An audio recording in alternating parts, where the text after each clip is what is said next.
इस्लाम एक पाक मजहब है।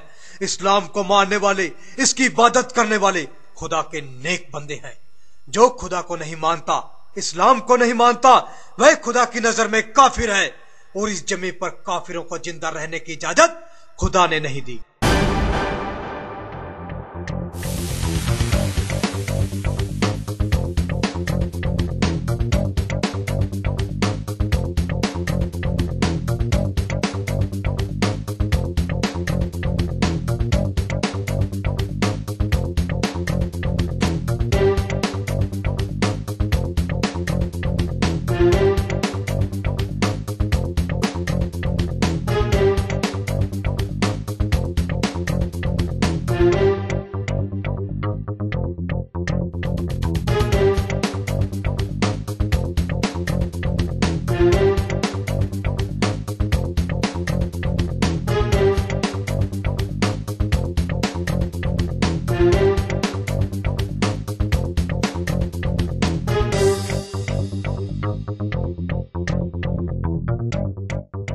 इस जहां में जो इस्लाम की खिलाफत करता है वो इस्लाम का दुश्मन है और उस दुश्मन को ठिकाने लगाने की जिम्मेदारी हम जिहादियों की है।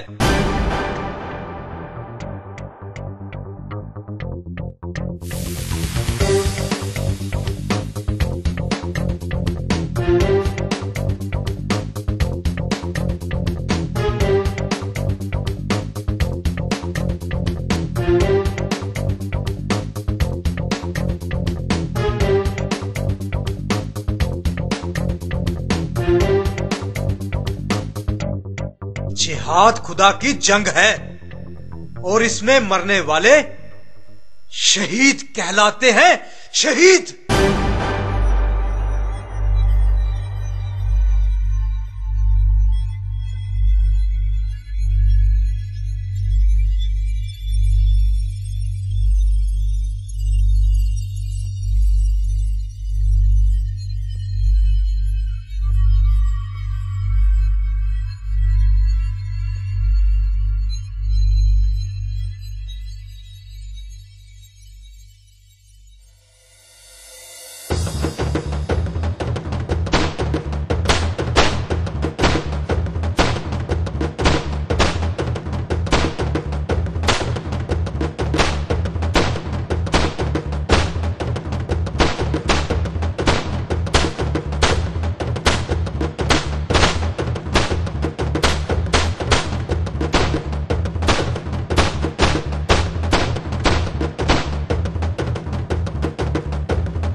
मोहम्मद साहब, मोहम्मद साहब,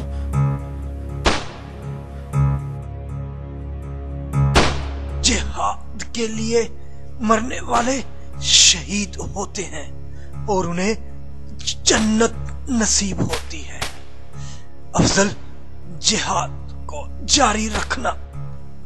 ला इलाहा अल्लाह मोहम्मद रसूल अल्लाह। नहीं, भाग शौकत। शौकत निकलो यहां से।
हाँ तो बखुरदार, साइकिल दुरुस्त हो गई क्या?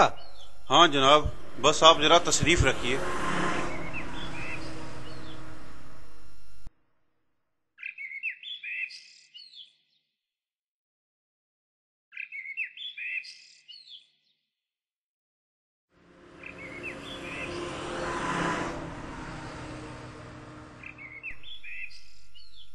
लीजिए जनाब, आपकी साइकिल एकदम चकाचक।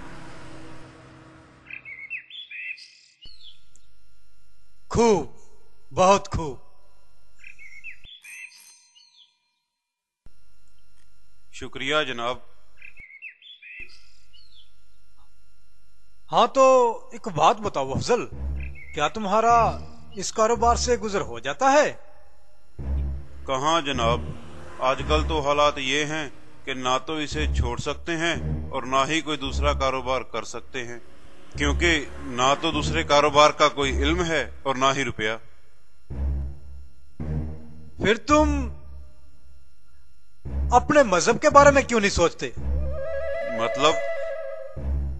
तुम्हें पता है घाटी में हमारे लोगों पर कितना जुल्म हो रहा है? इंडियन आर्मी किस तरह हमारे लोगों को उठाकर ले जाती है, उन्हें मारती है, पीटती है, जहां तक उनका कत्ल कर देती है। अरे और तो और हमारी औरतों को उठाकर ले जाती है, उनकी अस्मत तक लूट ली जाती है। बकवास, कोरी अफवाहें हैं ये।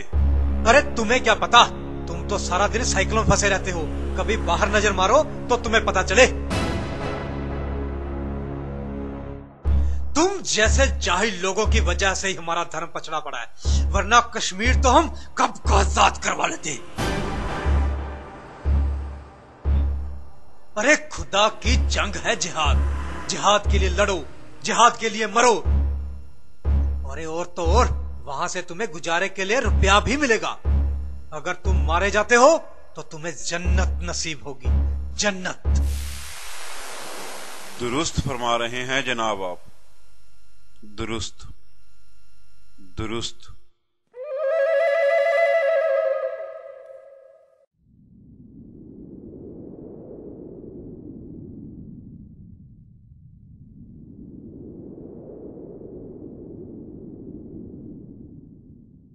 जनाब, हाई कमीशन से ये हुक्म और नक्शा आया है। वे लोग कह रहे हैं कि हमने आने वाली 29 तारीख को दिल्ली पर अटैक करना है।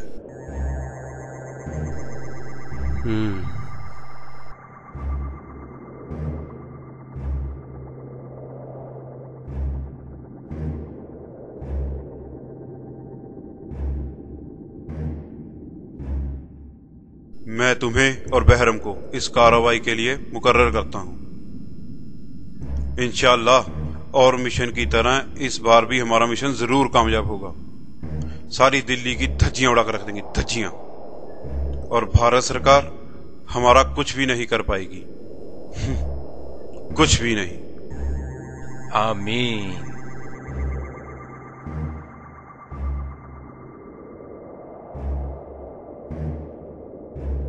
जनाब, नमाज का वक्त हो गया है। इजाजत हो तो अंजाम दिया जाए। जरूर।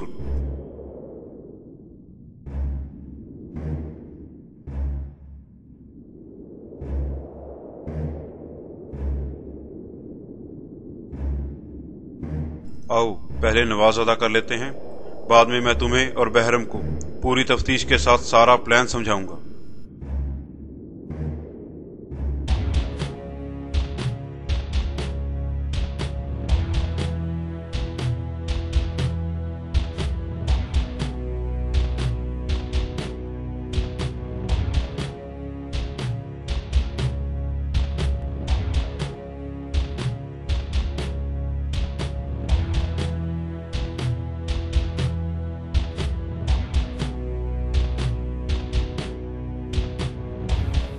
अल्लाहु अकबर, अल्लाहु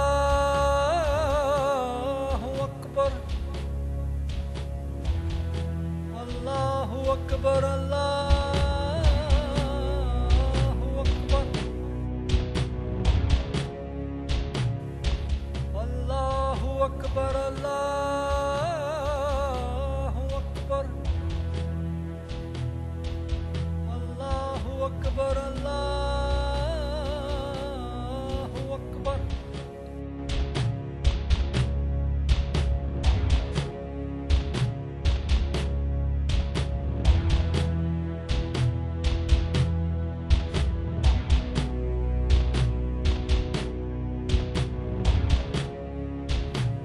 अल्लाहु अकबर, अल्लाहु अकबर।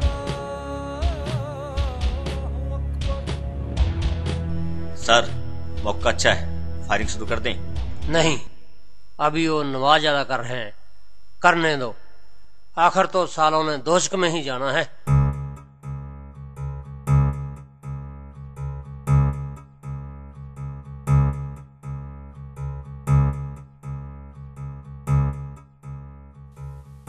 अटैक!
अपने आप को आर्मी के हवाले कर दो, वरना खाम खाम मारे जाओगे।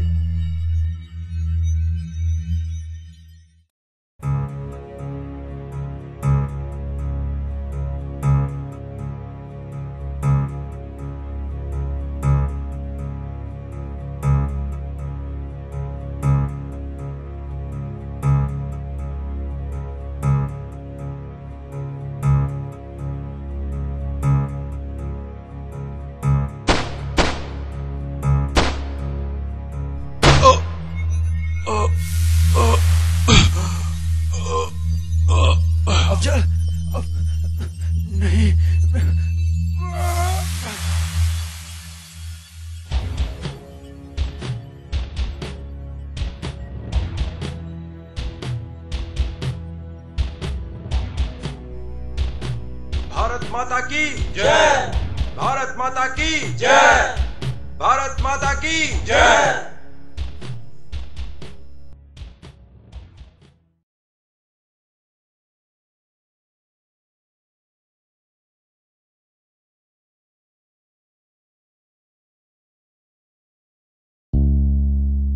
कैप्टन रोहित, हमारी सेना ने टास्क फोर्स तैयार की है जिसका चार्ज तुम्हें सौंपा गया है, जिसका मकसद उन आतंकवादियों को जिंदा या मुर्दा पकड़ना होगा। हमें उम्मीद है तुम्हारे कदम इस मिशन में लड़खड़ाएंगे नहीं। यस सर, मेरा विश्वास कीजिए, अगर देश के लिए मेरी जान भी जाएगी तो भी कम होगी।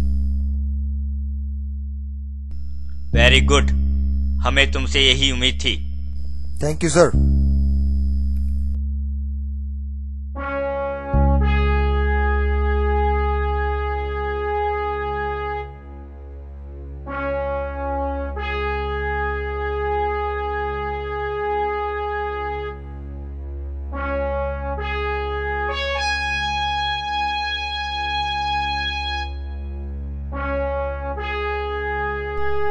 जानते हो, ये जिहादी इस्लामिक मूवमेंट कोई छोटा मोटा आतंकवादी संगठन नहीं है। ये पिछले 30 सालों से यहाँ अपनी कारस्तानी चलाता आ रहा है, हजारों लोगों को मौत के घाट उतार चुका है। इतना ही नहीं, इसका जो चीफ है ना, शौकत अली, विश्व के सबसे खतरनाक आतंकवादियों में से एक है। बहुत तेज दिमाग है साले का। उसके तेज दिमाग को ही तो नापना है कैप्टन। देखना है उसकी माँ ने उसे ज्यादा दूध पिलाया है या मेरी माँ ने। Best of luck captain. Thank you.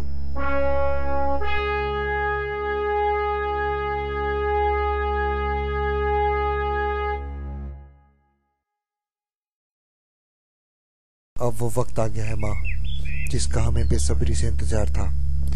जिस जिहादी इस्लामिक मूवमेंट ने मेरे पिता की हत्या की थी, उसी जिहादी इस्लामिक मूवमेंट को तहस नहस करने का जिम्मा मुझे सौंपा गया है। मुझे, तेरे बेटे कैप्टन रोहित वर्मा को। अब तू देखना माँ, उन जिहादियों को किस तरह उनके खुदा तक पहुंचाता हूँ। उनमें से एक को भी जिंदा नहीं छोड़ूंगा, एक को भी।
रुक जाओ, वरना मारे जाओगे।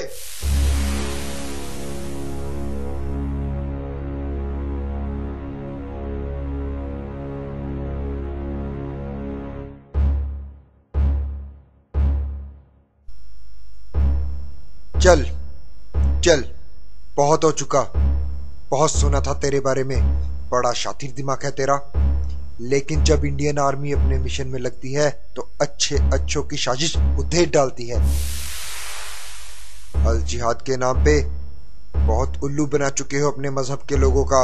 अब गेम खत्म, चल। हमने उल्लू बनाया अपने लोगों का? हमने? अरे तुम इंडियन लोग ही अपने फायदे के लिए हमारे मुसलमानों का उल्लू खींचते आए हो। भारत में हम पे जुल्म हो रहे हैं, हमारे मुसलमान पीछे की तरफ जा रहे हैं।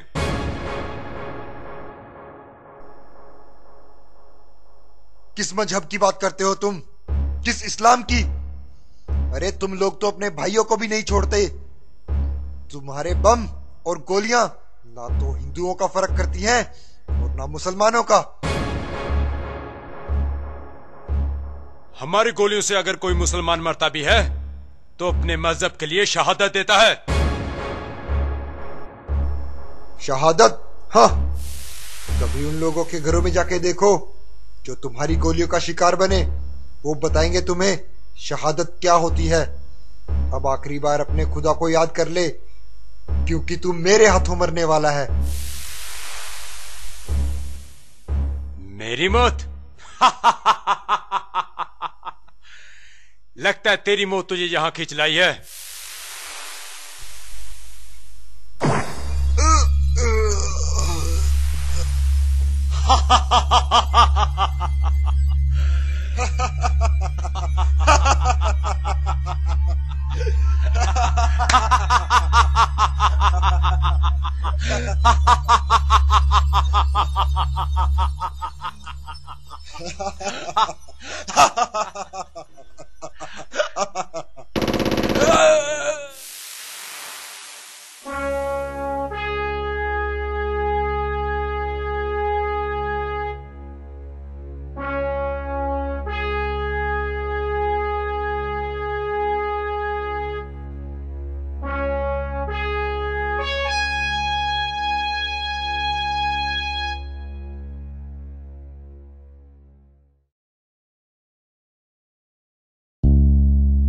डॉक्टर, कैप्टन रोहित कैसे हैं?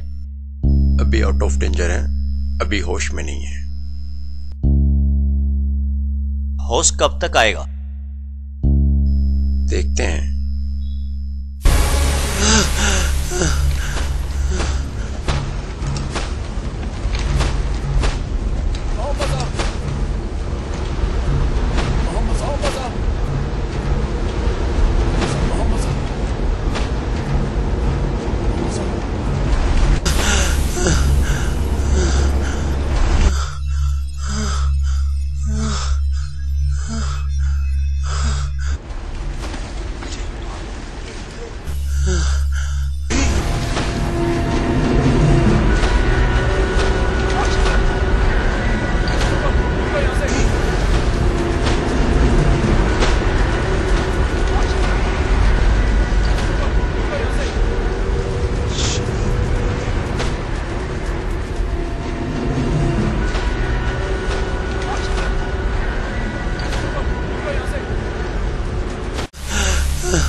क्या हुआ डॉक्टर?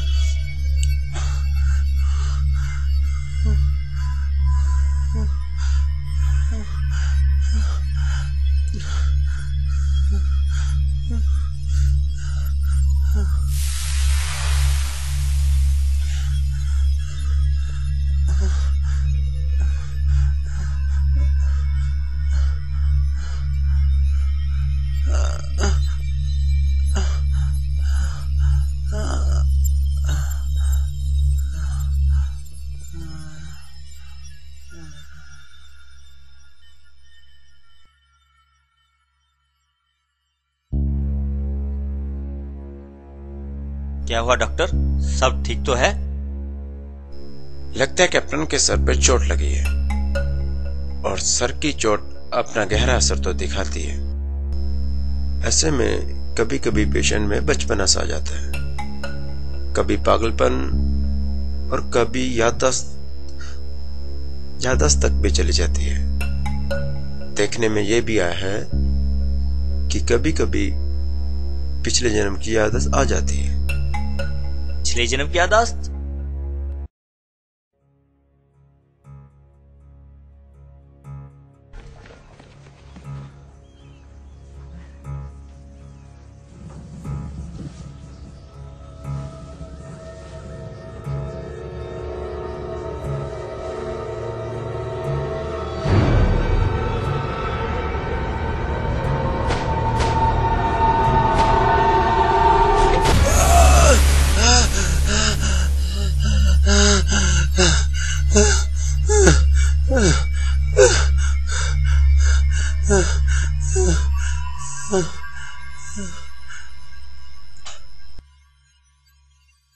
यस, कभी कभी ऐसा भी हो जाता है, लेकिन हम रोहित की रिकवरी की पूरी कोशिश करेंगे।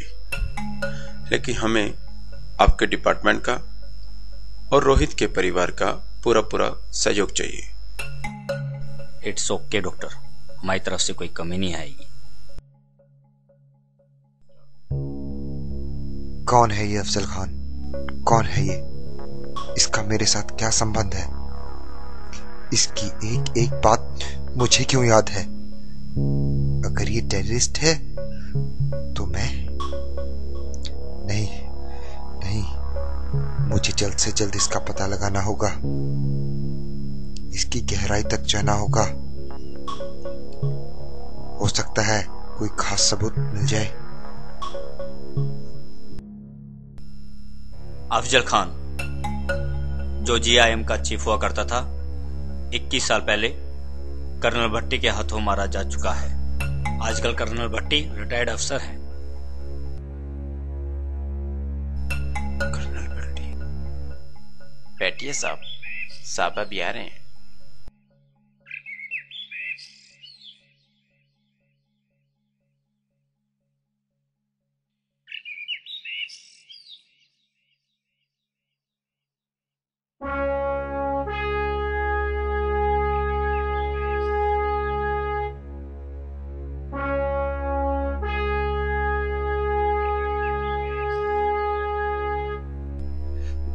वेलकम। बैठो captain Rohit. How are you? Fine sir. मुझे खुशी है तुमने शौकत अली को सलाखों के पीछे लाकर खड़ा कर दिया है। हाँ सर, आपने भी तो 20 साल पहले अफजल खान को मौत के हवाले कर दिया था। हाँ, मुझे अच्छी तरह से याद है वो दिन, क्योंकि उस दिन मेरी सालगिरह थी और उसी रोज मेरी मुठभेड़ अफजल खान से हुई थी और उस दिन अफजल खान मारा गया था। वह दिन था 21 सितंबर 1987। 21 सितंबर 1987? नहीं, 19 सितंबर। कैप्टन रोहित, क्या हुआ captain Rohit? Captain Rohit!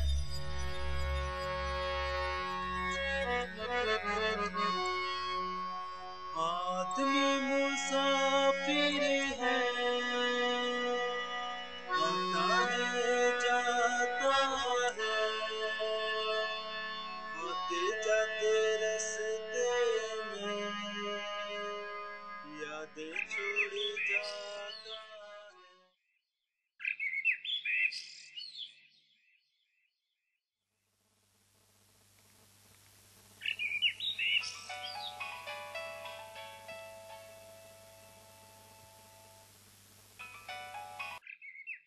Hello captain Rohit, Shaukat Ali ने अभी तक अपनी जुबान नहीं खोली। मैं आ रहा हूं सर। ओके।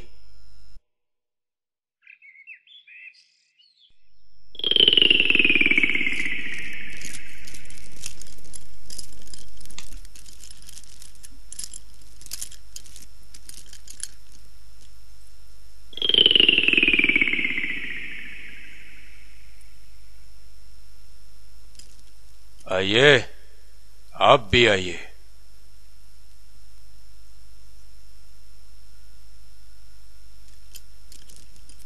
आपकी पूरी आर्मी ने कोशिश कर ली, लेकिन मेरी जुबान नहीं खुला सकी।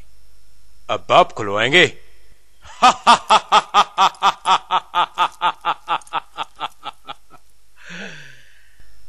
पूछिए, क्या पूछना है? तुमसे कुछ पूछने नहीं, बताने आया हूं। बताने? हाँ, बताने। अफजल खान मरा नहीं, जिंदा है। बकवास, सब बकवास। कहाँ है वो? तुम्हारे सामने।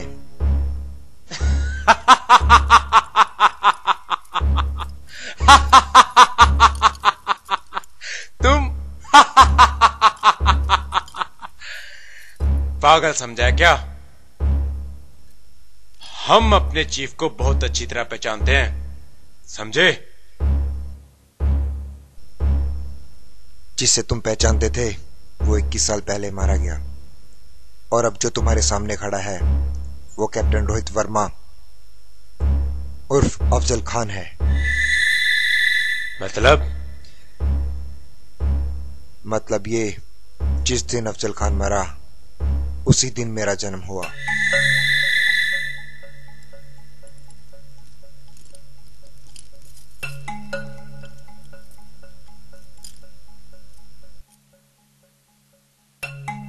इसमें कौन सी बड़ी बात है? रोज ही हजारों बच्चे पैदा होते हैं। होते हैं, जरूर होते हैं, लेकिन उन्हें अपने पिछले जन्म की एक भी बात याद नहीं होती। और मुझे अपने पिछले जन्म की एक बात याद है। बकवास,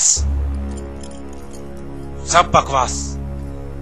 यकीन नहीं होता ना मेरी बात का, लेकिन तुम्हें यकीन दिलाने के लिए मेरे पास बहुत सारे सबूत हैं।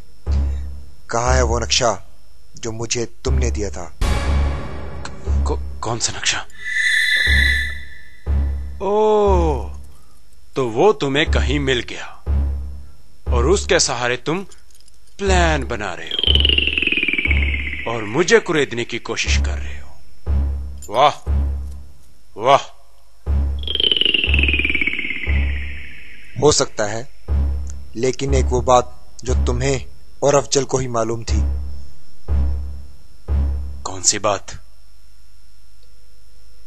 दिल्ली अटैक के लिए मैंने तुम्हें और बहरम को मुकर्रर किया था, जिसे तफ्तीश से समझाने के लिए नवाज के बाद का वक्त रखा गया था। नहीं,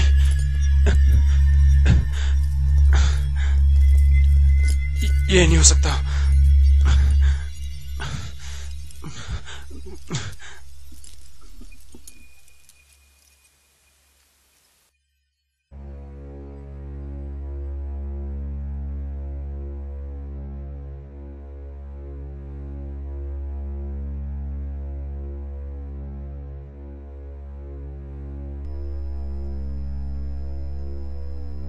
यही सच है। जिस जिहाद के लिए एक दिन मैंने हथियार उठाए थे, उसी जिहाद को खत्म करने के लिए आज मैं हथियार उठाए हूं। सब कुछ बदल गया।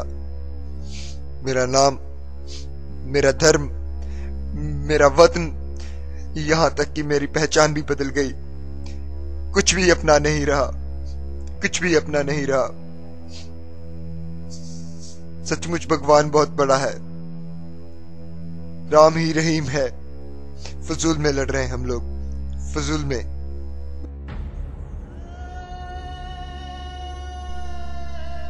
तुम ठीक कह रहे हो। जिस मजहब के लिए हम लड़ रहे हैं, कल वो हमारा होगा या नहीं। जिस देश के लिए मर रहे हैं, वहां जन्म होगा या नहीं, कोई नहीं जानता। हमारा जन्म किस देश में, किस भेष में और किस जात धर्म में होगा, कोई नहीं जानता, कोई नहीं जानता। कौन जानता है जिस महात्मा गांधी ने दुनिया को हिंसा का पाठ पढ़ाया, उसका अगला जन्म हिटलर जैसे व्यक्ति के रूप में हुआ होगा, जिसने विश्व विजेता बनने के लिए खून की नदियां बहा दी। कौन जानता।